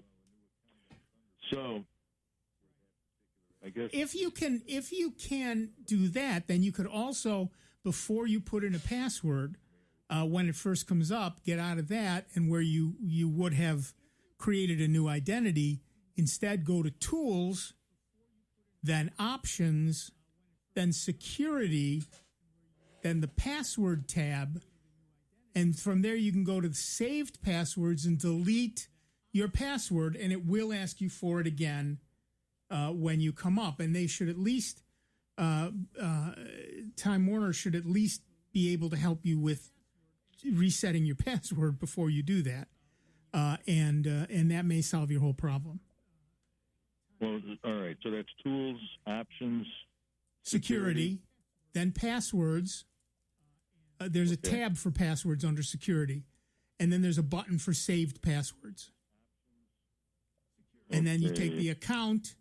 You go to the account and you, like you said, you probably only have one, and you click the Remove button, and then you close your way out. And he can also have it show the password just to make sure that he is typing it in correctly. That's true. But if you just want to remove it, you can remove it and then type it in again. One other thing, though, just curious. Now, when he goes in there and goes to sign in, isn't there because it's been a long time since I used it, forgot password? And then you can... Not in Thunderbird. Everybody else does that, but they don't. Thunderbird doesn't have that. You need to do that. You need to do that in their webmail. At the provider. Yeah. Yep. I've got a link here that I'll hand off to everybody here, and we'll put it in the notes for the show here. Yeah, it'll help you. That'll help you with some of that. But what you probably, if you're in Thunderbird, one thing you could try is just deleting the current password and typing it in again. Yeah, that doesn't give me that option. Well, like I said, you go into Tools, Options, Security, Passwords, Save Passwords, select that password, hit the Remove button, close it all out, and then it will ask you for a password. Yeah, I'll give it a try, sure. Yeah, give it a try. All right. Well, thanks for giving us a call. Have a great day and have a fun party tonight. Thanks, and we will. It's going to be great. Hope to see you there. Yeah. So what will happen is Dennis will give me that. Yep, I'll hand that off to you, and we'll make sure that gets in the notes. And we'll set that right up on the thing. Right. Not going to happen right now because we're back-to-back callers. We're the place to be, as everybody knows. We are not only a place to be, but the people to be talking to, apparently. Of course. And what a wonderful thing. It is a thing of beauty and a joy forever. Okay. Yep. Dave is doing his best here. He's picking up the phone. He's like the octopus with 8 arms. He's riding the levels on the board and handling everything and trying to make sure he stays with us on the conversations. Yep. And we're going to go back to the phones and talk to Brian from Pavilion, New York. Hi, Brian. What's up? Hey, guys. What's up? Hey, it's all good. Thanks for calling. I'm doing fine. I might be able to help with that problem with Thunderbird. Okay. I've run into this a couple of times. I like Thunderbird's functionality. Unfortunately, I just got into range of the signal, so I may not have caught that whole call. Okay. If the caller is using Gmail as a root account, nope. It's a Spectrum. Roadrunner, but acquired by Spectrum. If they are, I've run into this. I just recently updated a few of my Windows machines and did some stuff. Some of these email providers have upped their security, and if he has only one email account and has not provided a text link that they can send him, they will block him to confirm security. Right. It'll be an unsecured access to, or a less secure app that's trying to access a secure account. Right. Yeah. The Roadrunner mail is not that sophisticated, but yes, you're right. For example, if you're using Gmail, they want 2-factor authentication. Right. Absolutely. Yep. They do, and I ran into that actually without even changing anything. I ran into that by adding a Linux. I dual boot a couple of my machines. You primarily run Linux, but sometimes I will run a Windows machine. Long story short, I need to once in a while. Mm-hmm. And when I added I can't think of what I downloaded. It was a free Linux program, very secure, very safe. Google hated that. It didn't like it. It started blocking my Thunderbird because it took me forever to find out that if I left my thumb drive plugged in, it wouldn't allow me to access. So I unplugged the thumb drive for my dual boot. It wouldn't allow me. Google said, "Okay, have your email now." So that's interesting. An odd thing. I don't know what it was. I'll try to post if Ask Nick or something. Okay. What program was it blocked that? But that if he's doing, I don't know. I don't know if that caller was sophisticated enough to do dual boot or what he was doing. Again, I didn't hear that. Right. No, he was just a plain Windows user and having problem with 8.1. So. Okay, great. Well, listen, I just wanted to pile on. Hopefully, I was able to lend a hand, but All right. It happens. Thanks anyway. Yep. Oh, you bet, man. Bye. Thanks for calling in, Brian. And we love it when our listeners call in. Yes, and especially and when they have the right answer. Exactly. When we don't always. We don't. It's less work for us that way. Yeah, it works better. Right, exactly. But yeah, so email theoretically is supposed to be easy, but in trying to make it secure and in trying to do the kind of things that Google is doing, sometimes they make it a little confusing. On the other end, someone like Spectrum, who no longer does their own email, they've handed it off, I believe, to Yahoo. Oh, I believe, and okay. So that's the way that works. Okay. All right, back to the phones. Our next caller is Smiley from Rochester, New York. Hi, Smiley. What's up? That those people at Spectrum don't know what they're doing. Thank you for putting it so eloquently. That you're saying what we wanted so to. So diplomatically. Yes. Thank you again. Next caller. Yeah, you have to take when he's in the woods. Hold on the phone moment for a minute. Please first turn down your radio. Yes. Mine? Yes. Yeah, we don't ask for. There's something in the background. Are you on a speakerphone or have you got the radio on? No, I got a. Okay, my radio's off. Okay. That's still. Yeah, that's better. That helps. That All right, helps? you were saying? Okay. I didn't have it on that loud. No, I'm talking on a cell phone. Cell phone. Okay. When he goes in there to set up, they changed the what do you call it for where it's going. It's got to go SMTP Rochester RR.com. Right. And the port is 110 and 587. Okay. Yep. And the other one is let me see where I can find it here now. 993. Pop dash Rochester. There used to be SMMT dash server. Okay. Yeah. It used to be pop dash server. Rochester and so forth. Right. Well, you drop that server out. Okay.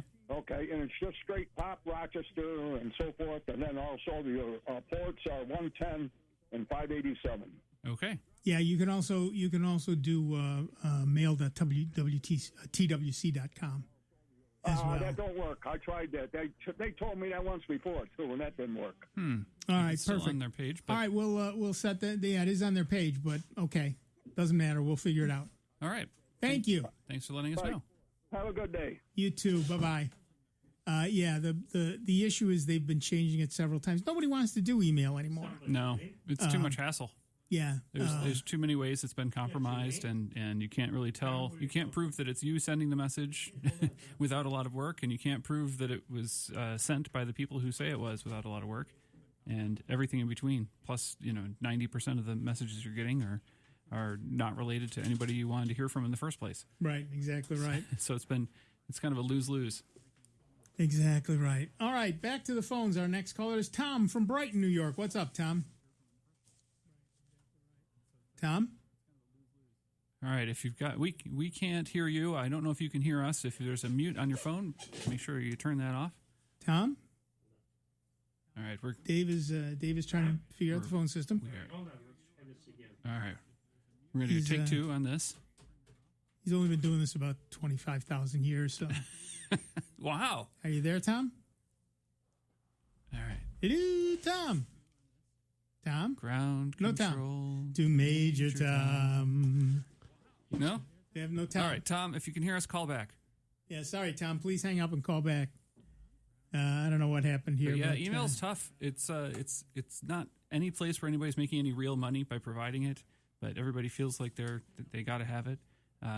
And the companies are stepping up security, making it more difficult. There's a consolidation of companies, too, that didn't used to be something we had to worry about. But when your provider gets bought out by somebody else, sometimes the settings change, and your computer isn't smart enough to keep up with that.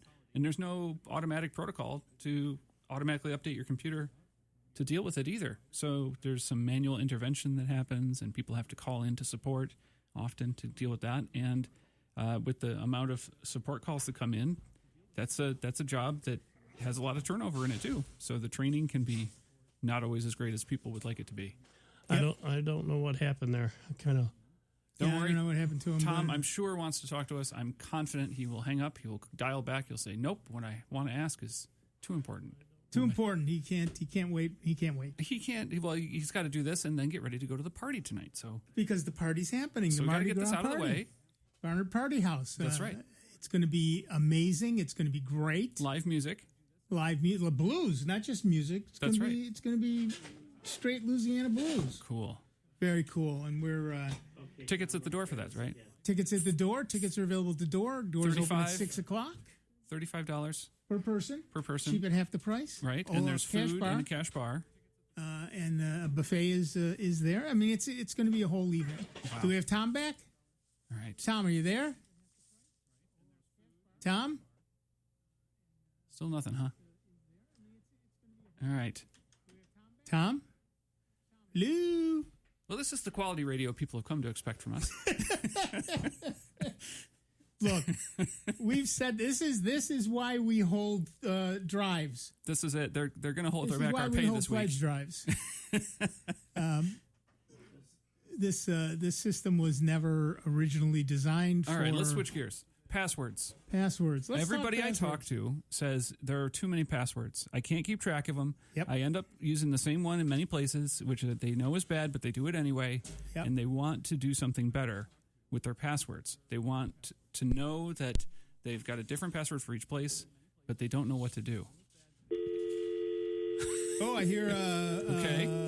All right. Dial tone now. That's good. That's good. I heard a dial tone that time. So what are you doing for passwords, Nick? Well, there are several things that people are doing for passwords. And in fact, passwords are now considered passé, or soon will be. Oh, no. Oh, no. We can't have that. We can't What should have I be? that. Well, what should I be doing? When you tell somebody set a password here, they freeze. They'll giggle under their breath. If Tom will have him to call one more time, I had to reset the telco, so we should be okay now. All right, Tom. This time for sure. Sorry, Tom. Give us a call. We are ready to hear from you. So basically, what the deal is that people are using multi-factor authentication. What do you mean by that? So, in other words, when you have, for example, if you do stuff on your phone, often enough now you can use a fingerprint sensor. Okay. To verify yourself instead of typing in a code or a password. Okay. If you are using, we have Tom. Hello, Okay, Tom. Yes. Apparently, we're going to stop talking about that and talk to Tom instead. Okay, Tom, what's up? So nice to hear from you. Okay, so we're talking now, right? Hello. It is nice to hear you. Yes, we hear you. Listen, I tuned in late. I hope I'm not giving a question that somebody's already asked. We'll answer it again. Okay. We have Firefox, and, it works pretty good most of the time. Recently, it kind of reinstalled itself. Okay. And it seems that we lost our bookmarks. Mm-hmm. And I'm wondering where we can find those, if possible.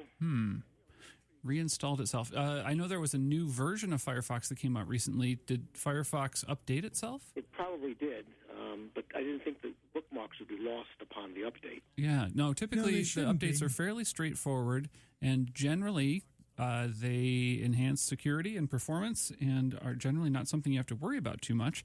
Yeah. Sometimes you might lose the tabs that you have open, but even that is pretty rare. Firefox historically has done a great job of keeping track of things between restarts and after updates. So it's surprising to hear about this. Yeah. So which version of Windows?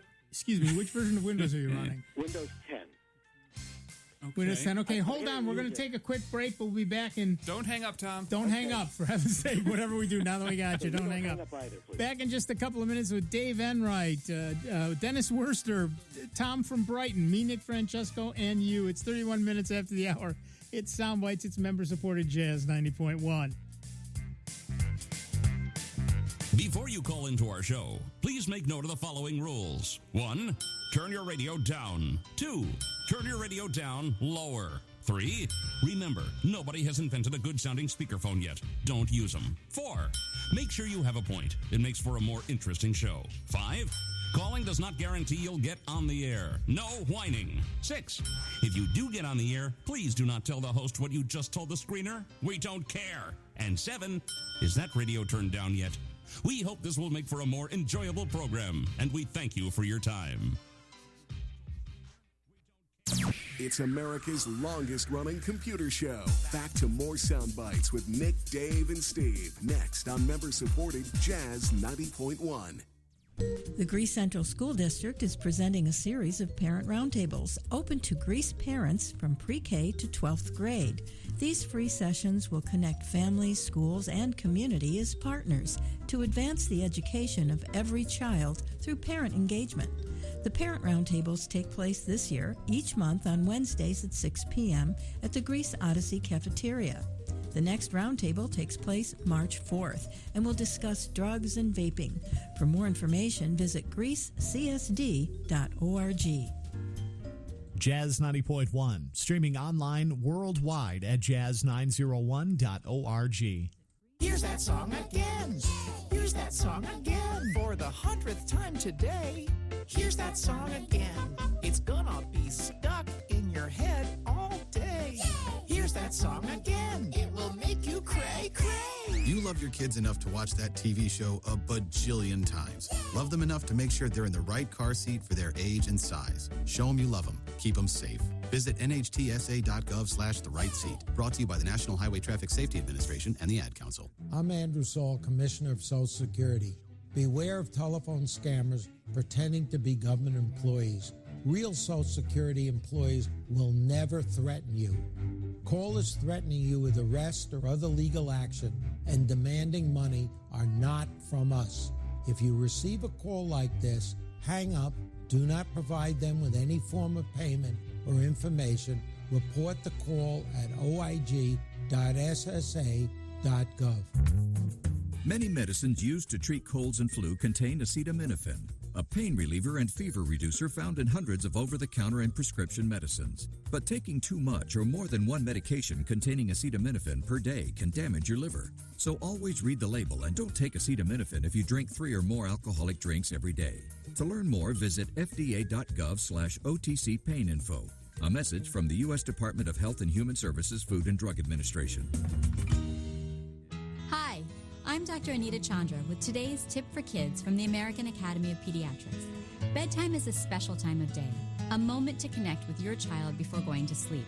After your child has brushed her teeth, read a book together or talk a little about your day. And of course, tell her you love her. Having a routine every night helps your child structure her day, feel safe, and develop good sleep habits. Relationships matter. For more, talk with your pediatrician and visit healthychildren.org. National forests are essential to life, majestic and grand. They clean our air, supply drinking water to millions of Americans, and provide homes to countless wildlife. They fuel our imaginations and inspire us to think big. Now, our national forests need us. Fires and natural disasters destroy millions of trees each year. That's why we're replanting our forests from coast to coast. Visit arborday.org. See how you can help. Here's the latest Jazz 90.1 weather forecast. Lake effect snows will continue across Rochester, Western New York, and the Finger Lakes here for your Saturday. Another few inches of fresh fluff, likely especially north and east of Rochester and into Wayne County. There won't be nearly as much wind, though, here for your Saturday. The high and low 20s. We'll find patchy clouds and starlight tonight. The overnight low in the mid-teens. Clouds break for some partial sunshine on Sunday. Nothing more than a leftover flurry in the morning. Not as cold. The high temperature in the middle 30s. I'm meteorologist Josh Nichols for Jazz 90.1. And currently right now we got cloudy skies, 19 degrees out at the airport and 22 degrees here at member-supported Jazz 90.1. This is Jeff Harris. Please join me every Sunday at 5 to 7 p.m. for Classic Blues, right here on member-supported Jazz 90.1. Welcome back, everybody. I'm Nick Francesco. I'm Dave Enright. And I'm Dennis Worster. And at 36 minutes after the hour, we are Sound Bites. And Tom, are you still there? Yes, I am. Tom from Brighton wants to know where his bookmarks went. Well, I just posted a link at soundbites.org for the Firefox profile location. And that will, theoretically, that location will have all your bookmarks in it, generally in a file called, well, bookmarks. Or it might be bookmarks.html or .bak or, any one of a dozen bookmark type files. But it will be there in that, assuming that your profile still exists, which I'm assuming it does. That being the case, you should be easily able to grab your bookmarks out of them, take that file and save it somewhere else, and then put it in a new profile if you want to, or just rename it to bookmarks or bookmarks.html. I forget exactly which Firefox uses. But make a backup copy of it. Right. Does Firefox save the old bookmark file? They would call it bookmarks 1, bookmarks 2, that type of thing, or does it completely overwrite the bookmark? No, there is a .bak file, but just one. Just one, okay. Yeah, there was a feature in there that you could back up your bookmarks. Yeah. Whether you did that or not, but I do have backups. I do have older backups that we've saved. All right. Well, but like I say, once you find that location where Nick posted, like he said, grab that file, and then I would make a suggestion of copying that file somewhere else just to back it up and have it in case the one that you're going to do the work on gets messed up or that. That's great. Yeah, thanks very much. And by the way, I hate to pile on, but I've also, like many of you other listeners, have had difficulties with Spectrum, and I'm in the process now of moving over to Greenlight and a few other online streaming services. I think it's time to cut off. You'll love Greenlight. You really will. And in terms of cutting the cord, certainly many people are doing it nowadays. And one thing we suggest to everybody is stop using any internet service provider's email, because if you change providers, changing that email is a pain in the neck. So if you change it now, you're less, you've got no cutoff date yet. So now's the time to do it. Go to Gmail or wherever you want to go, but Gmail's the easiest, like I say, and take it from me. I mean, I literally just had a machine, and I was nursing it along. I was using it for some other things. It was an old Windows 7 machine, but it died. And it was a matter of literally just getting a new box. It came with Windows 10, and all I had to do was sign into my Gmail account. And you were done. Everything's there. Bookmarks, emails, previous history, everything. I didn't have to worry about a thing. It was already there. Yep. Yeah. One other question, if I can slip it in, unless somebody's waiting. I think you've done a good job putting up with us and our shenanigans today, so go ahead. Go ahead. Please. What's the scoop on when Microsoft is going to update or replace Windows 10? Well, boy, that's a loaded question. Good question. They haven't said anything then. Let me put on my get your Karnak hat. Karnak hat. Crystal ball. Yeah. Let me polish it for you here. All right, what Microsoft has been telling their investors during earnings calls, and you never lie to investors during earning calls. Yeah, there's like federal laws about that. Yeah. What they have been telling their investors is that they want to move away from Windows as it's been in the past, where you buy a copy and put it on your computer. Yeah. They want to lease you Windows, and they will update it for you, and you'll never have to buy another copy. So updates will work. There'll be rolling updates like Linux has been doing forever. And like Chrome OS. Like Chrome OS has been doing since day one. Except you don't pay them separately. Right, you don't pay them. In terms of Linux and Chrome, it's free. But when my every couple of weeks, sometimes every couple of days, my Linux box says, "Oh, there's an update. Do you want to install it?" I say yes. I don't even have to reboot; it just goes in. And Microsoft is trying to work toward that. Right. Well, what's the time frame for that? They don't have a time frame yet. They have not given their investors a time frame. They've been saying that for like almost a year and a half to 2 years at least. Yes, the problem is what they wrote is a single gigantic monolithic piece of trash, and they are essentially having to rewrite it from the ground up in order to do what Linux has been doing for, 40 years now. Right. Right, and they just did a giant push last month. It's still February. Last month, just to get everybody onto Windows 10, and it took them a while to do that. One of the advantages there is that all the developers have a single OS to write against, so know that they're going to hit the vast majority of people. But Right. in terms of what's coming next and what the time frame is, I would say keep watching their earnings calls, especially with the interviews that they'll do with the principals of Microsoft, and that is the most likely source of truth. Yeah. Meanwhile, my hair is starting to turn gray while I wait for this. Oh, yeah, I'm way ahead of you there, but yeah. Yeah, sorry. Okay, thanks a lot. Yep. All right. Bye-bye. Bye. Thanks, Tom. Yeah, we wish there were a better crystal ball, but we One don't new have it. thing the boss wrote in. Okay. Yeah. Said, yes, we have beads. Yes, we have beads. So what he is talking about, that was Rob Linton, ladies and gentlemen.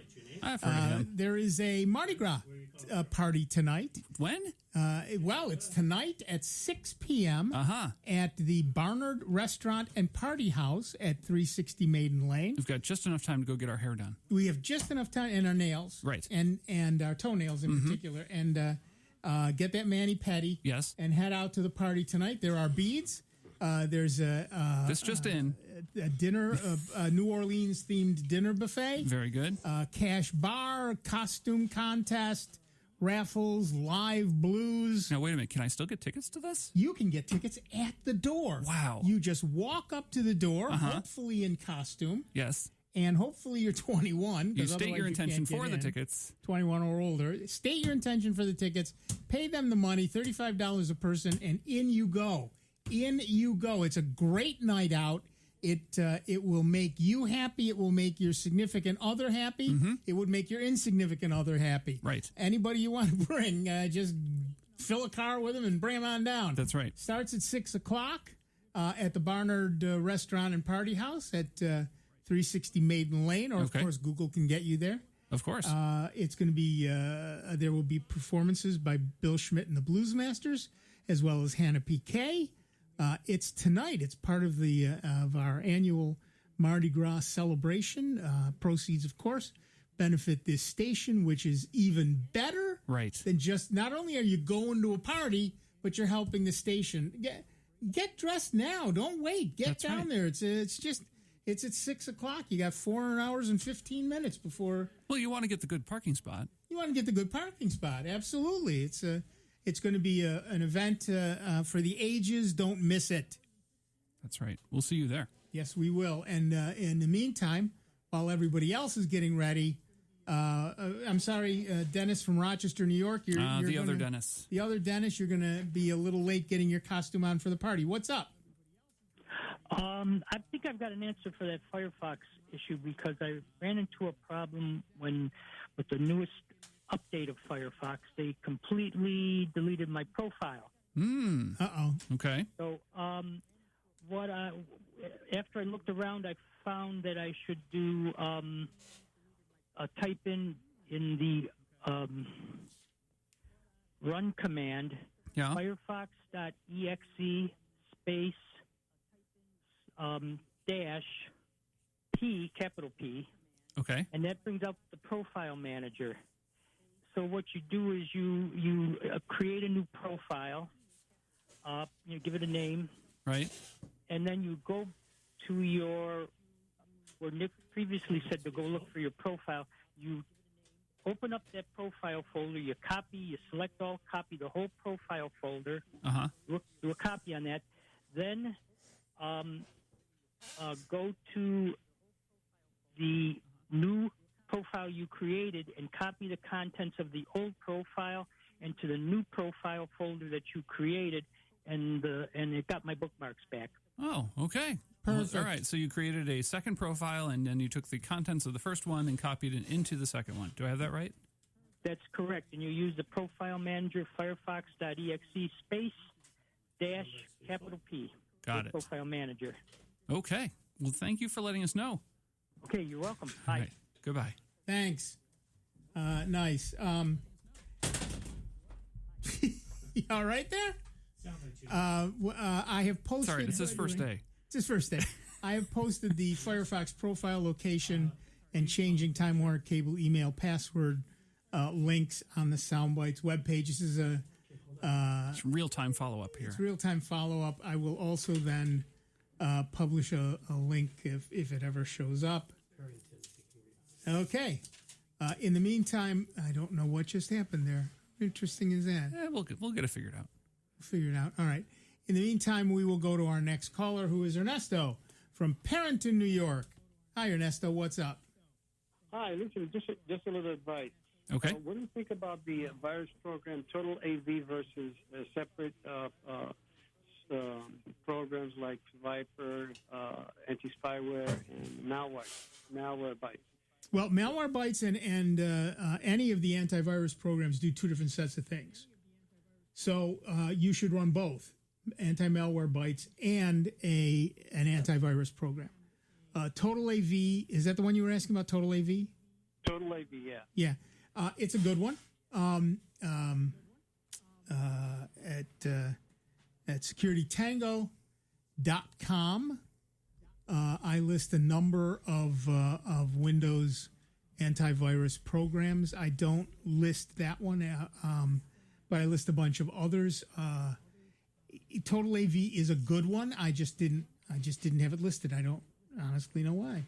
That's a good question. At any rate, it's very good. All of them have their strengths and weaknesses. That's why we suggest that people run both an antivirus program and malware Bytes. And super anti-spyware is something you should run regularly, but you don't need to run it constantly in the background as well, because when you're talking about a Windows machine, there are a billion people trying to hit you, and you might as well be safe. Okay. All right. Well, thanks for giving us a call, Ernesto. Thanks. Bye. Goodbye. Thanks. Yeah, there's a bunch of stuff on the Tango links, and Windows software for antivirus, anti-malware, firewalls, rootkit removers, file recovery, even stuff for Windows 7. Right. For those of you who just cannot move into the 21st century. All right, back to the phones. Our next caller is Pat from Batavia, New York. Hi, Pat. What's up? Well, I was just talking to my wife. Uh-oh. Yeah. No. We were it's not this kind of call-in show, Pat.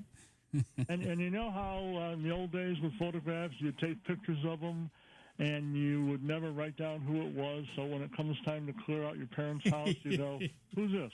Yeah, right. Right?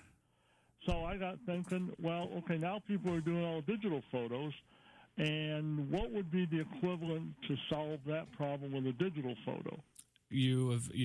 That's a fantastic question. It depends on how you're saving those digital photos. If you're doing them on something like Google Photos, each photo, there's a little eye in the corner, and you hit that, and now you can type in anything you want, which is related to the photo, and so it gets saved with the photo.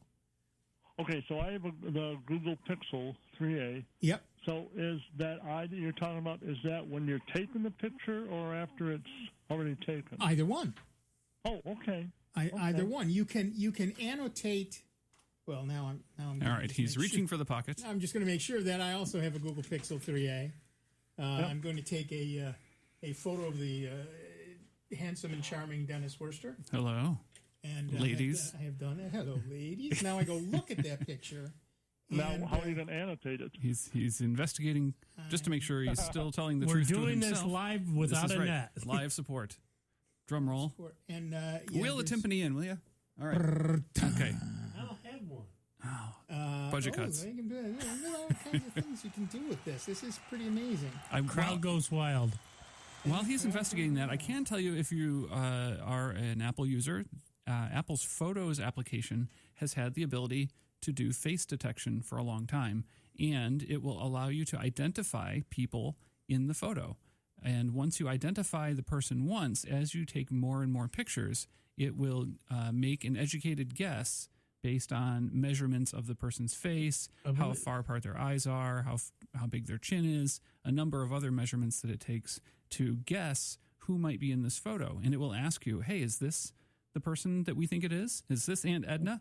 And you say, yep, that's her. And then when the next picture comes along, it'll say, oh, this looks like a different picture from 5 years later. Is this Aunt Edna? And most of the time, you're going to find that it's going to be more and more correct as time goes on. And I think this is going to be fantastic for genealogy in the future. Right, Google does the same thing. Yeah, I have Windows Millennium, so... well, but your phone, you can say it doesn't... you have Windows Millennium. We're hanging up on you if you say that again. But one of the things... Google Photos does that as well. Okay. So when you, in fact, go to search for someone, you not only can type in... and your picture's already up there. There I am. So I can now go to this picture. Right. So, yeah, it seems to happen in Google Photos, not in the phone itself. Okay. At least I can't find it while we're looking at it, but I can hit that eye, and I can hit that eye.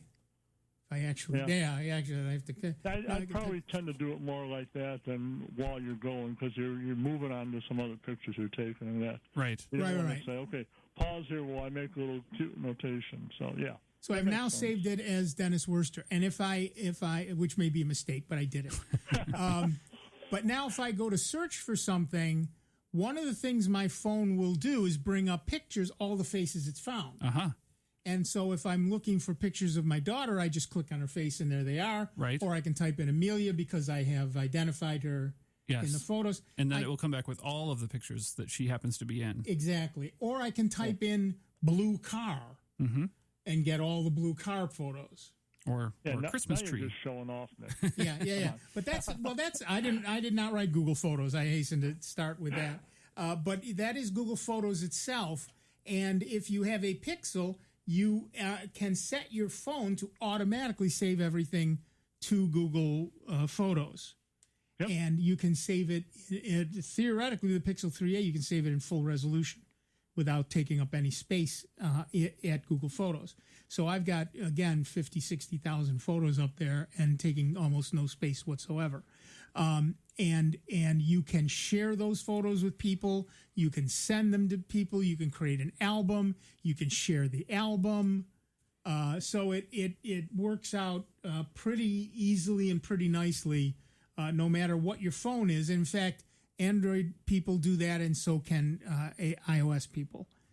So you can annotate the pictures online, which means that anyone you've shared them with, and let's be honest, at some point you're not going to be around anymore, but those pictures are still there and still shared.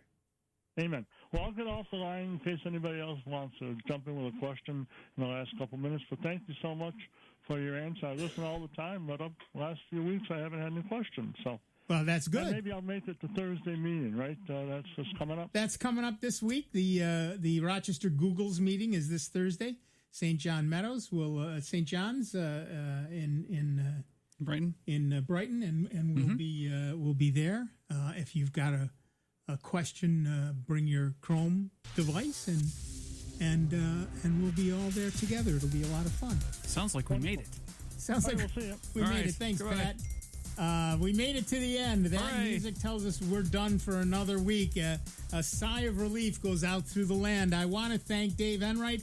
I want to thank Dennis Worster, who came in and gave up his Saturday to join us. Happy to do it. It's a joy for us to have you here. We're overjoyed always to have you here. Steve Ray, of course, one step ahead of the law somewhere in the Southwest with the Hole in the Head gang. But a communique from Mr. Ray says that you can also use the markup feature to type onto the picture itself in case you want to you can do that in notify. Either all the different tools. All of the tools do that. And we'll be back next week with a whole lot more of the longest-running computer show in the known universe. It's Sound Bytes, right here on the Truly Great and truly grateful to you that we are member-supported Jazz 90.1. We'll see you in just 166 hours. Be good to each other, will you? Tom has been a teacher for over 40 years. One day, I think one of the students had asked the question and he didn't remember the answer. And I also noticed that he was letting his class out earlier than they were supposed to let out. I was really starting to worry. Levi and I talked about how it would change our lives, but he was there beside me. When something feels different, it could be Alzheimer's. Now is the time to talk. Visit alz.org/ourstories to learn more. A message from the Alzheimer's Association and the Ad Council. Now you can explore Rochester and surrounding areas.